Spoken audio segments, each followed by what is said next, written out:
જાફરાબાદ બંદરમાં બોમ્બે ડગ મચ્છીની વધારે પ્રમાણમાં આવક રહેતી હોય છે અને તે મચ્છીને દૂર દૂરથી વેપારીઓ ખરીદી કરવા માટે તેને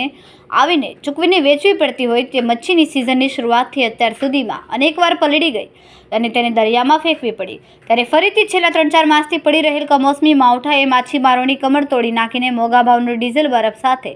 ખલાસીઓનો પગાર પણ બમણો ચૂકવવા પડી રહ્યો છે ત્યારે કુદરત પણ વારંવાર માછીમારો ઉપર આફતરૂપી વરસાદ વરસાવીને મચ્છીમારોને મોટા પાયે નુકસાન થઈ રહ્યું છે ત્યારે હવે સાગર ખેડૂતોની માંગ ઉઠી રહી છે કે સરકારની જેમ ધરતીપુત્રોને સહાય પેકેજ આપે છે તેમ માછીમારોને પણ વળતરરૂપી સહાય પેકેજ જાહેર કરે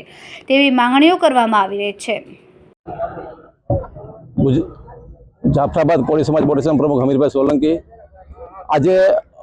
વરસાદના કારણે છેલ્લા 2.5 મહિનાની સિઝનની અંદર અમારે 1 મહિનો તો અમારે ઘરે રોકાવું પડ્યું છે અને જેમ જમીન ખેડૂતને સહાય ગવર્મેન્ટ આપે છે એ જ રીતે અમારી માંગણી છે કે દરિયા ખેડૂતને પણ અમને આપો। કાલે અમે અમારા ધારાસભ્ય શ્રી ઈલાભાઈ સોલંકી સાથે પણ અમારે લેખિત રજૂઆત થઈ, કૌશિકભાઈ વેકરિયા સાહેબ રજૂઆત થઈ, સાંસદ શ્રી ભરતભાઈ સુતરિયા સાથે પણ અમારે લેખિતમાં અમે આપેલું છે। એટલે અમારી અરજ છે કે અમે ફિશરમેન છેલ્લા 1 મહિનાથી ઘરે બેસવાનો અમારો વારો આવે છે એટલે ડીઝલના ભાવ આજે અને ખલાસીના ભાવ અમારે ખલાસીને બી અત્યારે પગાર આપવા પડે છે એટલે અમારે ગવર્મેન્ટને વિનંતી છે કે જેમ બને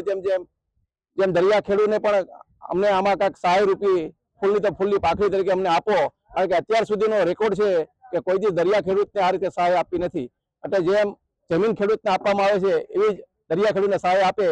ગવર્મેન્ટ એવી અમારી વિનંતી છે। રિપોર્ટર બાબુભાઈ વાઢેર, જાફરાબાદ।